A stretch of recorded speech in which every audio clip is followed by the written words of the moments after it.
new Beats headphones, consolidating Apple accounts, and your Apple Watch on your ankle? This is MacVoices. MacVoices is supported by the MacVoices Slack. Discussions, questions, and answers, and a place to talk tech with your friends. The MacVoices Slack is available to all patrons of MacVoices. Sign up at patreon.com/MacVoices and join in. Well, let's get into some Apple news. Right. What a concept, right? Yeah. And I'm going to let Ben talk about this one because he brought this one to the group. But Beats apparently has a new set of headphones. Yep. The AirPods Pro 2 finally have a cousin. So Beats have released their new Powerbeats 2 Pro, which they claimed that the previous Powerbeats released about 5-6 years ago were the number one selling athletic headphones in the world. But these will have the H2 chip, same as the AirPods Pro 2. Has a lot of the same features. They have, interestingly, sensors in there for heart rate monitoring. That apparently the software isn't fully baked there, but these are much smaller than the existing Powerbeats. They have a lighter, more flexible design. The new case finally has wireless charging. It's much smaller. Battery life on these is supposed to be insane. 10 hours for the headphones themselves, and 45 hours with the case. It's so far reviews have been incredibly good. Pricing is the same at $250. And they look exactly what you'd kind of want in the athletic portion of Beats.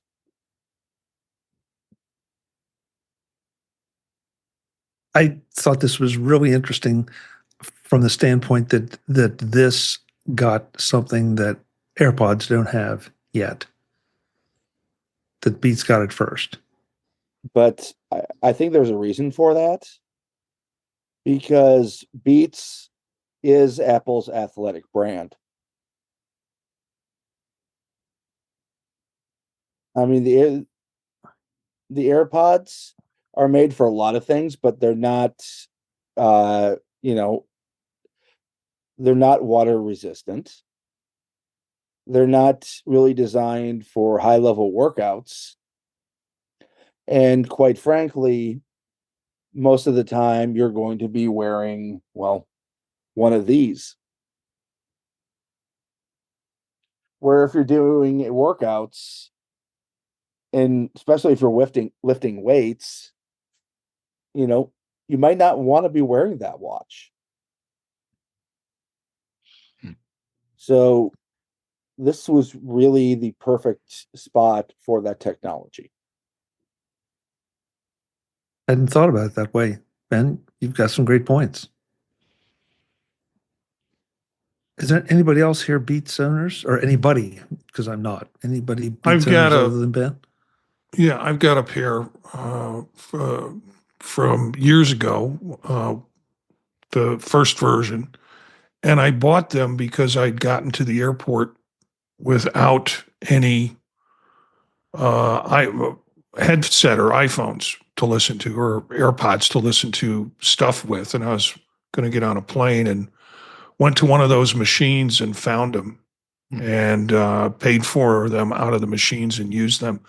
Still have them, still use them. They're pretty good. My big question with any of these kind of in-ear headphones is noise cancellation, because I don't want to get on a plane and listen to a lot of jet engine noise while I'm trying to listen to something else. I know this says it has active noise cancellation. I'm curious what that's like.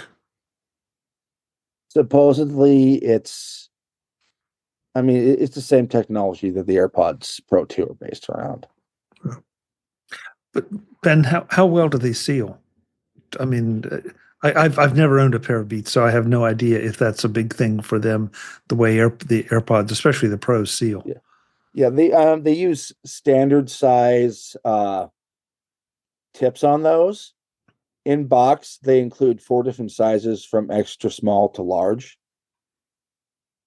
And they also have, as part of it, especially when you're using with an Apple device, basically a seal check on them to see if you have the right fit. I've actually got a pair of Beats Fit in my hand right now. I got them in my ears. Yeah, I don't wear them as much as I would otherwise, because of my unique problems with my hands. When I go to insert them, I have a hard time getting them inserted. I'm constantly pausing and playing music when I don't want to until I get them inserted, and it's just a pain in the butt. But noise cancellation is phenomenal. It would work great on a plane. I'm sure that the new Beats, what is it, Beats Pro? It's Powerbeats 2. Powerbeats 2. Powerbeats Pro 2. Pro Yeah. 2. Yeah, I'm sure that's going to be even better than these cheaper Beats Fit that I have. Yeah. And they do fit securely once you get them in. Adding in the H2 chip with the personalized spatial audio is going to be fantastic. I will probably buy a pair just to hopefully have something a little bit better than, these monsters. Yeah.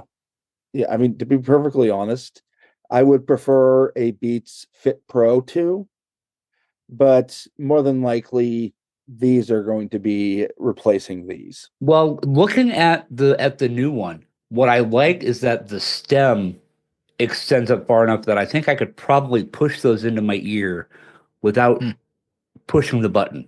Yeah. The way I do on these. I think it's going to be, because I mean, this is as close together as I can put my thumb and forefinger. Yeah. Okay. And so trying to grab and hold anything that small is just next to impossible. Yeah. Lamp in the chat room, aka Wayne, says he has a pair of Beat Studio 3s that are over the ear with active noise cancellation, and he's very happy with them. So yeah, I mean, my Shure headset has active noise cancellation and it works fine. I would just rather, I'd rather have an in-ear if I could get them to actually work for me. Just because, if I do go somewhere and I want headphones on, I don't want this thing. This is great for when I'm in my office, but not when I'm out and about. Right. I noticed that they say there's 5 ear tip sizes. So that was kind of interesting. Yeah, you should be able to find something there that would give you a good seal. Yeah. And if you don't from Apple, well, they take standard ear tips. Do you think they'll have a hearing test feature for this at some point? I was actually good call, Aaron, Eric, because I was actually going to bring that up. That is the one question that could keep me from buying these, because the technology is there. Is this a question of Apple having to get these certified? Or is it going to be something that they just don't want to do with these? It's a question I would definitely like an answer one way or the other for. But you know what, Ben? To your point earlier, is the target market, if you buy the fact that the target market is the athletic market, is the athletic market really interested in a hearing test? Well, I mean, people who are athletic have the same problems with hearing, especially as they get older. And at $250, it's basically going to be this or the AirPods Pro.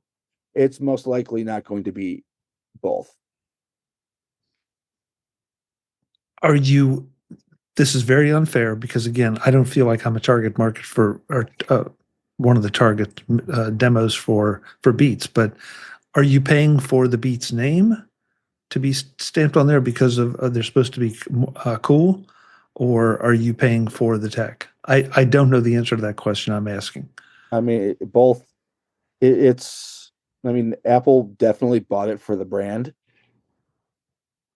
but they're also including all the tech. It's one of those things where, obviously people are going to pay for that Beats brand. Obviously people are going to pay for that Apple tech, and this has got both.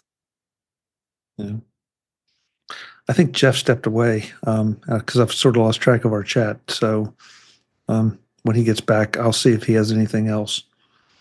Yeah, I mean, they look nice. They're very, very flashy. Yeah. I really like the look of them. So especially the Dayglow orange version that they're giving all the reviewers. Yeah, that'll get their attention. Well, Ben, since you're on a roll, I'm going to let you take the next one too, because this feels like one of those things that hell was going to freeze over if it ever happened, and maybe it is freezing over with all the snow. Because now it looks like there's a way to, potentially combine the purchases from digital purchases from one Apple account to another. What? Yeah. Holy cow. And this came from a source that should surprise nobody, because Apple blogger and podcaster Stephen Hackett has been looking for a way to do this for many, many, many years. We all have. Yeah. Apparently, you can now transfer purchases from one of your Apple accounts to another.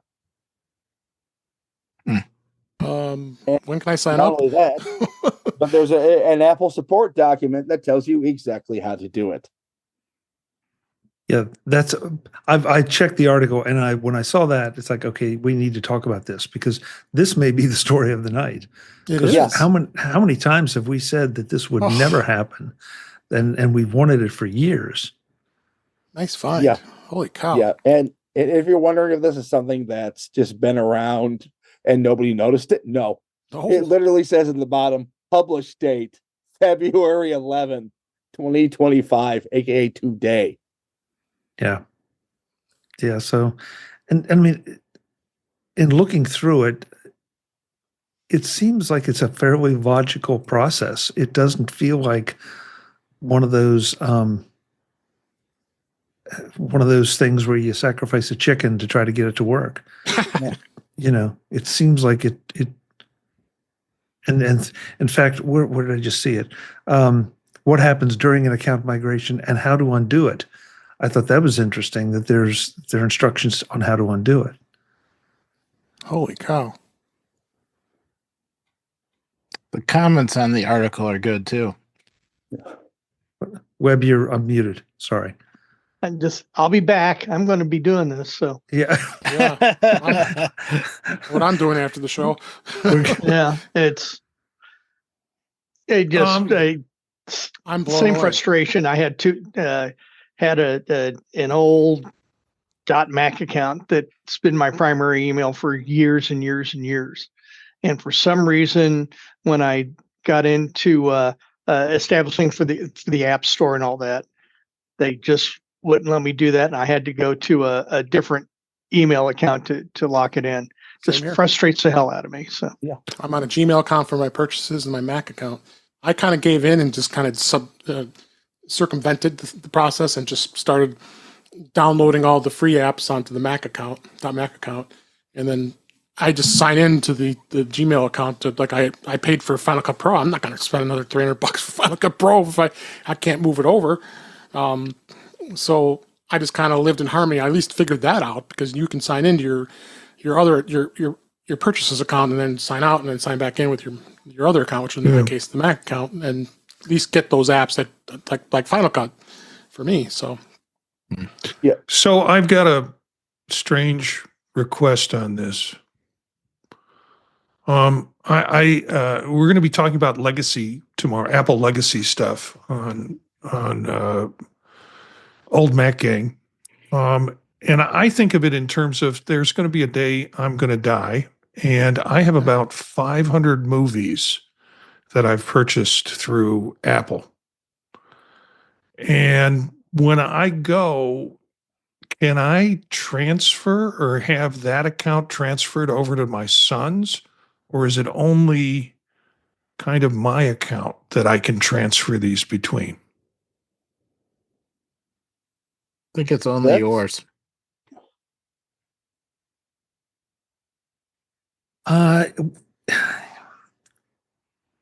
To take that, just to spin it just another direction, Marty, how about, the couples who have been divorced? Mm-hmm. And how about the situations where someone has shared an Apple ID with their kids, and then their kids grow up, move away, and now you have money spent on one account that should be retained or would prefer to be retained in another.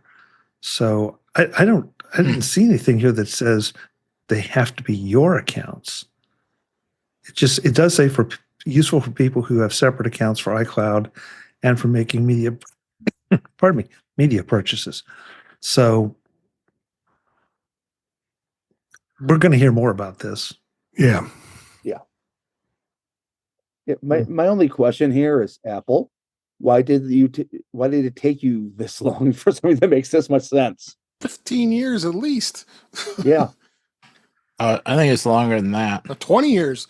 Yeah. Well, it makes me wonder if that might be a harbinger of something else. And somebody can say, what else? I don't know. But it'd be a lot simpler to have everybody on one system and then say, okay, we're going to, for example, we're going to move your Apple ID to an iCloud address, that you have to have an iCloud address.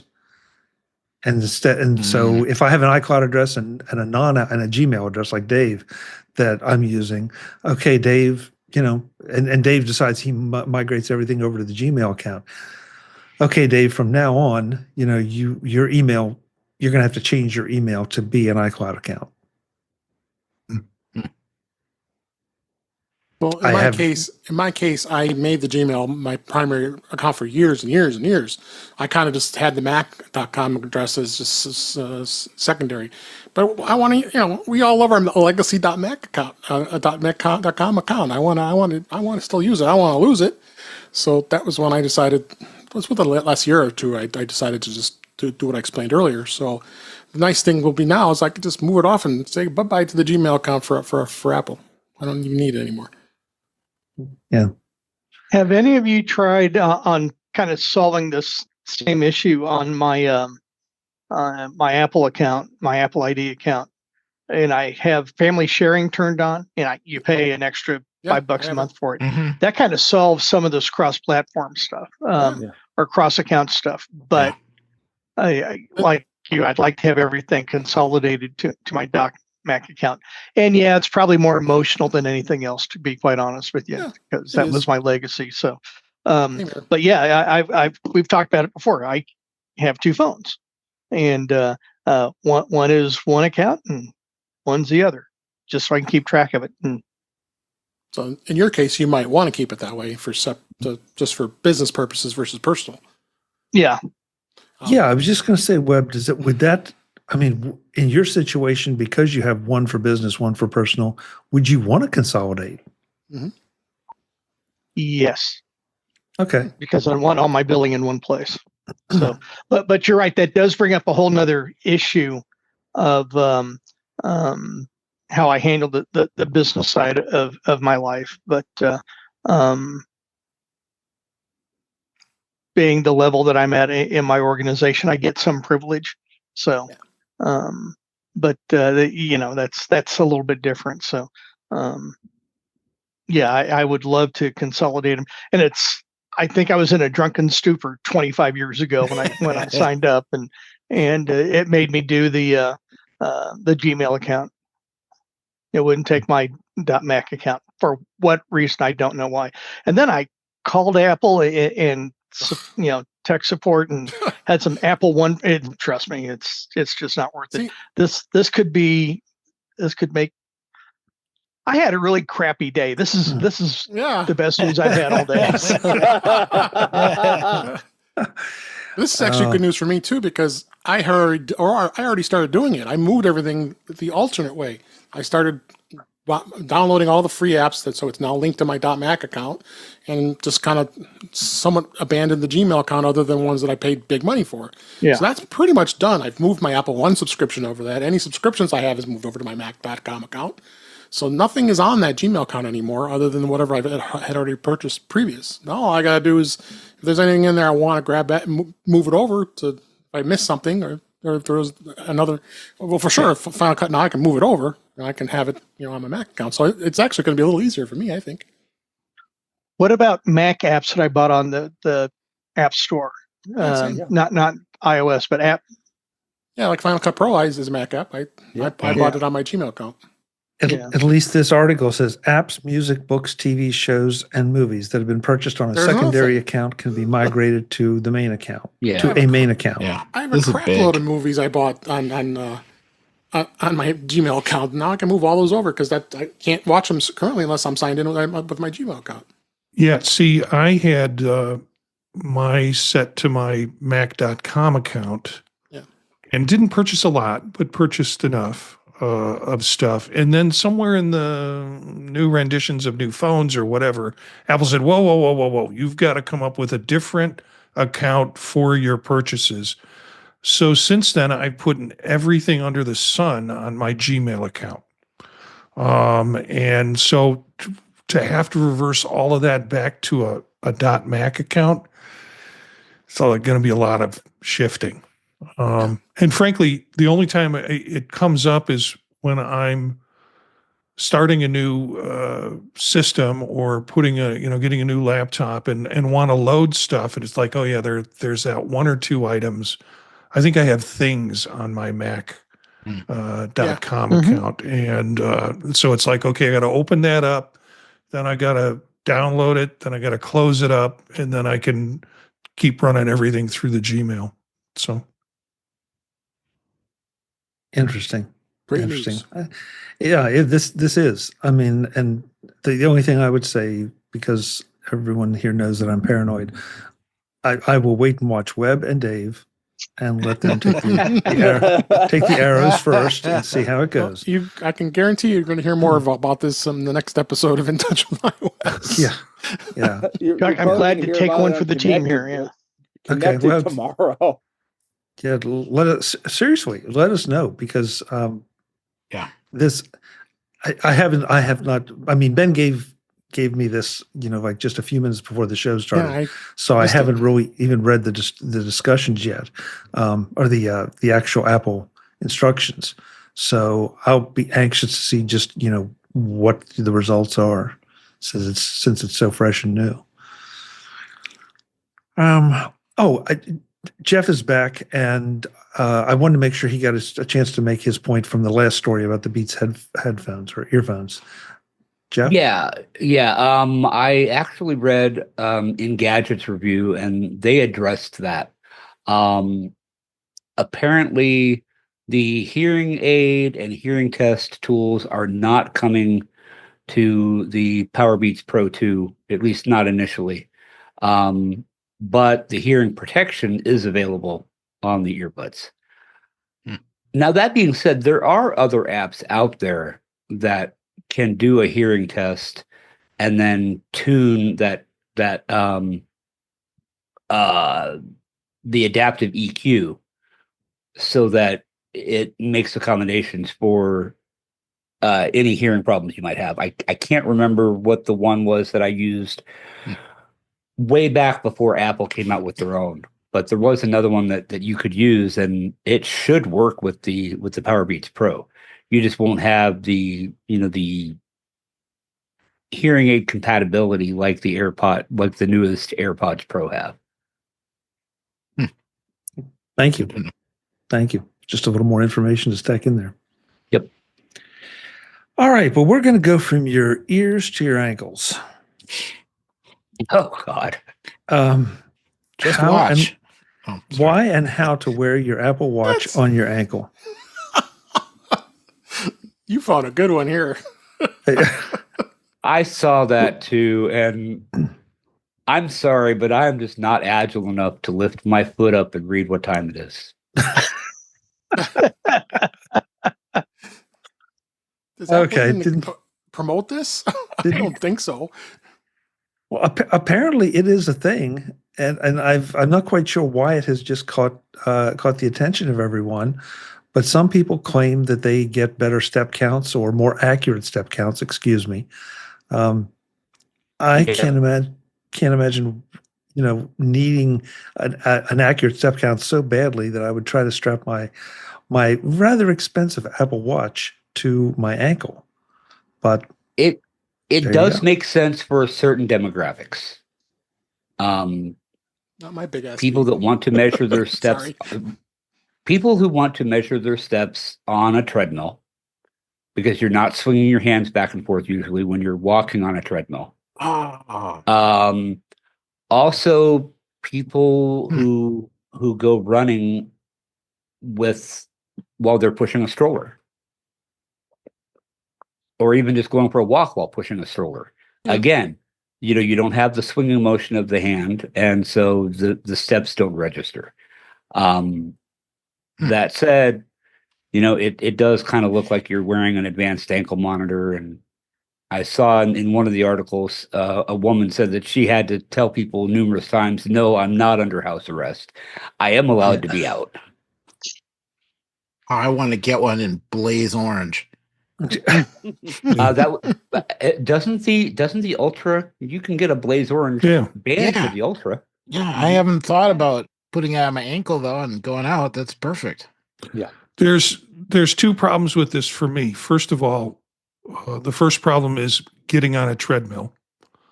And then the second problem is pushing around a baby, running while I'm pushing around a baby carriage. You have to run because that mother is going to be chasing you.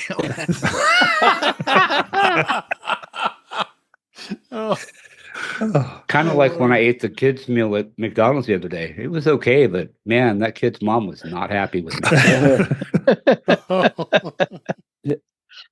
Well, okay, so the if you scroll down on this article, it's two of the things that are noteworthy: to keep your watch out of the way during activities like boxing, where you might wear wraps or gloves, or kettlebell workouts, where the weight often rests against your wrist. Or, and this one concerns me a little, to comply with rules about not wearing watches at work. For examples, surgeons or factory workers who need to keep their wrists unadorned. So they ain't going to be looking at their ankles. Yeah, I mean, it's okay. I think for surgeons in particular, I would be willing to bet that is because trying to scrub in, get the gloves on and get everything sterile, you can't really do that when you've got a watch on your wrist. Mm-hmm. They don't have their watch on. They don't have their phones with them either. So they have a locker for that very reason. So yeah. They have a Vision Pro headset, so they know what time it is, and they can right. Just a quick aside. I go to the gym. I do treadmill and elliptical and all kinds of stuff 3 times a week, and I haven't had any problems with specifically treadmill with my Apple Watch on my wrist. I haven't had that issue. I don't think it's really counting on the swaying of the arms to register. That is how it detects the steps. It's a gyroscopic function, because I know that now granted, I have not been on a treadmill in quite a while, but if all you're doing is walking, running is a different story. The elliptical is a different story because you're doing this number. But if all you're doing is walking on a treadmill, usually your hands are on the rail, or at least they are for me, to keep the heart rate sensor on the machine going, and also because my balance is horrible. I have this vision of a doctor performing surgery and saying, "Hey Siri," and his his ankle answers him. Wouldn't that be just hilarious? Or he hears it from the inside of a closed up sutured patient. Oh, yeah, that'd be bad. I'm going to move on after that quick. Yeah. I've become very close friends with my surgeon, so we had all kinds of conversations about this. It's they don't take their phones with them to the operating room. Yeah. Ben, you get the last word. Yeah. This is a situation of basically a device being used, it not because it's the best device for the task, because it's the only Apple device available. This doing something like a dedicated ankle tracker might be a nice business opportunity for Beats. Okay. Goes back to your athletic theme. Yep. All right. So, well, yeah, but how are your Beats earphones going to fit on your ankle? I could 3D print you something to help you with that, Chuck. Okay. I've got the 3D printers. Visit MacVoices.com for show notes and to connect with Chuck on social media. Get involved in our Facebook group or like our Facebook page, and get more out of your Apple tech with MacVoices Magazine, free on Flipboard and on the web. And if you find value in it all, consider supporting us through either our Patreon campaign at patreon.com/MacVoices or by making a one-time donation via the PayPal link on our front page and in the show notes of each episode. You will join these fine people who help bring you Mac Voices.